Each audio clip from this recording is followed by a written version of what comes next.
TAT પરીક્ષાને લઈને એક દિવસ પછી તરત જ મોટા સમાચાર સામે આવી રહ્યા છે.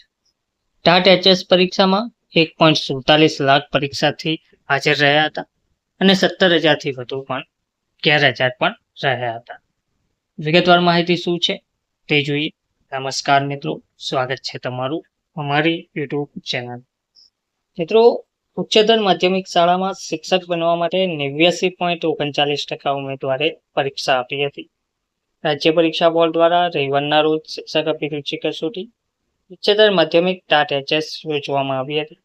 આ પરીક્ષા માટે સમગ્ર રાજ્યમાંથી 1.65 લાખ ઉમેદવારોએ નોંધણી કરાવી હતી, જેમાંથી 1.47 લાખ ઉમેદવારો એવા હતા જે પરીક્ષામાં હાજર રહ્યા હતા અને 17,000થી વધુ ઉમેદવારો એવા હતા જે 11,000 પણ રહ્યા હતા. આમ એકંદરે 89.39% ઉમેદવારોએ પરીક્ષા આપી હતી. પરીક્ષા પૂર્ણ થયા બાદ હવે બોર્ડ દ્વારા પરિણામ તૈયાર કરવાની પ્રક્રિયા હાથ ધરવામાં આવશે. રાજ્યની સરકારી, અનુદાનિત, ગ્રાન્ટેડ અને ખાનગી ઉચ્ચતર માધ્યમિક શાળાઓમાં શિક્ષક તરીકેની ઉમેદવારી કરવા માટે જરૂરી લાયકાત ધરાવતા ઉમેદવારો માટે રાજ્ય પરીક્ષા બોર્ડ ટાટ ઉચ્ચતર માધ્યમિક પરીક્ષાનું જાહેરનામું પ્રસિદ્ધ કર્યું હતું.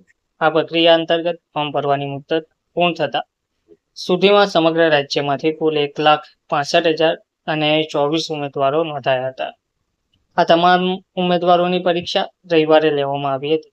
આ પરીક્ષા રાજ્યના અમદાવાદ શહેર સહિત 6 જિલ્લામાં યોજાઈ હતી, જેમાં અમદાવાદ શહેરમાં 166 કેન્દ્રો પર 31,170 ઉમેદવારો, અમદાવાદ ગ્રામ્યમાં 99 કેન્દ્રો પર 18,094 ઉમેદવારો, ગાંધીનગરમાં 89 કેન્દ્રો પર 16,618 ઉમેદવારો, રાજકોટના 141 કેન્દ્રો પર 25,786 ઉમેદવારો અને સુરતના 207 કેન્દ્રો પર 40,663 ઉમેદવારો અને વડોદરાના 160 કેન્દ્રો પર 32,693 ઉમેદવારો નોંધાયા હતા.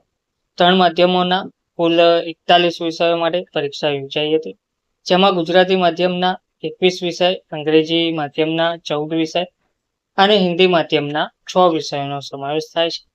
પરીક્ષામાં નોંધાયેલા કુલ 1,65,024 ઉમેદવારો પૈકી 1,47,520 ઉમેદવારો હાજર રહ્યા હતા અને 17,504 ઉમેદવારો ગેરહાજર રહ્યા હતા.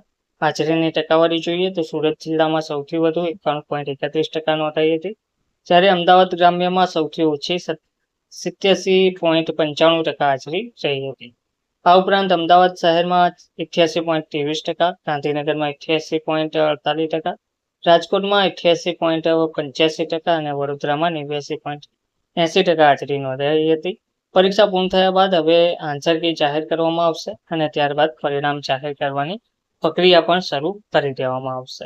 ટૂંકમાં સૌથી વધુ સુરતમાં 91.31% અને સૌથી ઓછી અમદાવાદ ગ્રામ્યમાં 87.95% હાજરી નોંધાઈ હતી. ટાટ એચએસ પરીક્ષા જેવી યોજાઈ તેમાં 1.47 લાખ પરીક્ષાર્થી હાજર રહ્યા અને 17,000થી પણ વધુ ઉમેદવારો ગેરહાજર રહ્યા હતા. હવે ટૂંક સમયમાં તેના પરિણામની તૈયારીઓ શરૂ કરવામાં આવશે. ધન્યવાદ.